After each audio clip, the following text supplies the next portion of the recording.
Hey, salut mes nouilles au ketchup. Comme tu l'auras remarqué, tu remarques toujours beaucoup de choses. Eh ben on vit les derniers jours de confinement et je peux dire que vivement que ça se finisse parce que je commence à avoir une bouffe sur la tête.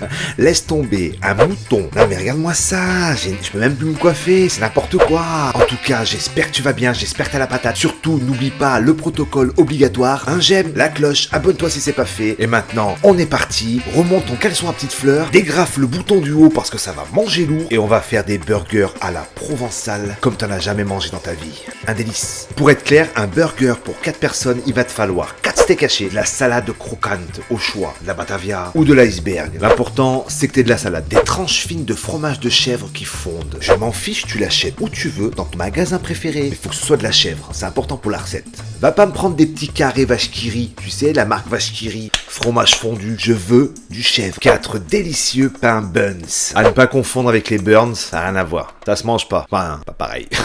Vraiment, je suis désolé, cette blague ne devrait pas exister. C'est que les enfants regardent cette vidéo. Je m'excuse. Des oignons frits, ça souvent c'est dans les cars asiatiques ou le secteur asiatique. En tout cas c'est asiatique. Ils font aussi l'échalote, ils font l'ail. Mais là il faut de l'oignon, tu verras. Petit goût unique. Du sel, du poivre. Une sauce avec un nom un peu chelou, du Chipotle Burger Style. Alors le Chipotle Burger Style, c'est une sauce américaine qu'on trouve exclusivement dans le magasin américain, au rayon américain où tout le monde mange et parle que l'américain. Ou dans le rayon des sauces, tu sais, vers les Heinz, tout ça. Les sauces un peu chelou. Sauce samouraï, sauce machin, sauce truc. De toute façon, normalement, je t'ai filmé la bouteille, tu devrais la reconnaître. C'est une petite sauce un peu sympa, c'est une des rares sauces que j'aime acheter. Elle est à base de poivrons, d'oignons caramélisés. En fait, c'est plus simple que j'aille te la chercher dans le frigo, il me reste un peu. Donc la composition, il y a de l'huile de colza, il y a purée de tomate, il y a du vinaigre, des oignons rouges caramélisés, de la tomate, des relish de cornichons. Alors, le relish de cornichons, c'est pas un relent de cornichons, c'est-à-dire qu'ils n'ont pas embauché des personnes qui mangent du cornichon toute la journée et qui attendent d'avoir des relents, tu vois. C'est dégueulasse, mais c'est pas ça. Du poivron, du sel, du poivre et tout le package habituel de produits chimiques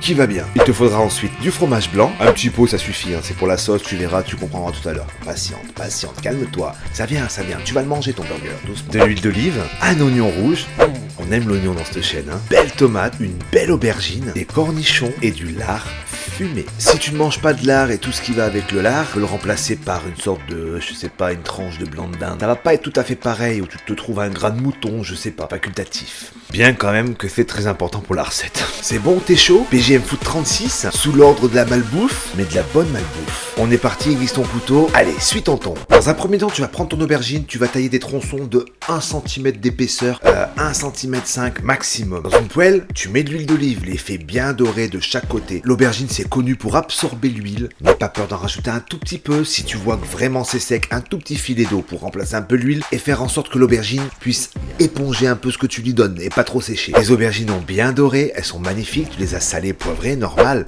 Je vais pas te le dire à chaque fois, hein, t'es pas bête. Tu les poses sur une plaque de cuisson pour four qui a été lui-même préalablement muni d'un papier cuisson. Tu éponges un petit peu avec un sopalin, c'est toujours ça de moins. Du moins, c'est toujours ça pas de prix, quoi. Dans la même poêle, tu laisses le gras précédent et tu fais revenir tes tranches de lard. Tu as vu comme ça crépite? C'est beau, écoute ce bruit. J'aime. Ton lard est bien doré. Maintenant, tu les mets à côté de tes tranches d'aubergine sur la plaque. Tu me mets ça au four direct à 100 degrés, histoire que ça reste au chaud, le temps de préparer la suite. Pendant que tes premiers ingrédients restent bien au chaud, tranquille, tu vois, ils ont aucun problème. Ils sont pépères, ils sont entre eux, hein. On va pas les embêter. T'éminces tes oignons rouges. Tu peux aussi le faire dans ce sens, hein. Taille de belles rondelles de tomates, tu éminces ton cornichon. Et là, toujours dans le même gras de cuisson, tu rajoutes rien. Tu y fais cuire tes steaks hachés. Ils auront un petit goût fumé. Pendant ce temps, on va se préparer la sauce du cowboy. Pour la sauce du cowboy, tu mets dans un bol le Chipotle Burger Style. On va le faire en anglais. During you cook the meat, you put in a bowl the Chipotle Burger Style. After you put 2 spoons of the fromage blanc, some fried onions, and you finish with olive oil. T'as compris? Là vient l'heure du dressage. Sur chaque assiette de tes convives, tu disposes de la première tranche de pain. Normalement, la cuisson de tes steaks commence à arriver. Enfin, je sais pas si ça veut dire quelque chose, la cuisson de tes steaks commence à arriver. Donc, bref, tes steaks sont bientôt cuits. Du coup, tu vas m'y poser les tranches de chèvre sur chacun des steaks et tu finis la cuisson tranquillou. En fait, c'est histoire que ça fonde. Je pense que t'as compris. Et bon, il y a peut-être certains qui n'ont pas compris. Du coup, j'explique un peu. Sur la base de ton burger, tu commences à y disposer une belle cuillère de sauce. Tu y poses une rondelle de tomate, des oignons, du cornichon et de la salade. Jusqu'ici, tout va bien. Tu y déposes ton steak avec son fromage fondu, la tranche de lard et la belle tranche d'aubergine qui sort tout juste du four. Tu remets un petit peu des oignons, tu remets de la salade. Sur la dernière tranche de pain, tu y mets encore un petit peu de sauce. Tu fermes ton burger et tu manges.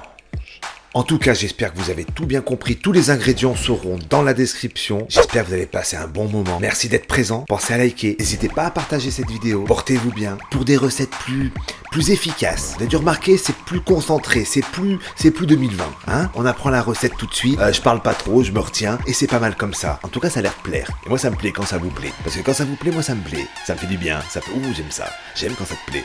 Quand ça te plaît, ça me plaît. C'est super. Allez, je vous kiss la molaire. Portez-vous bien.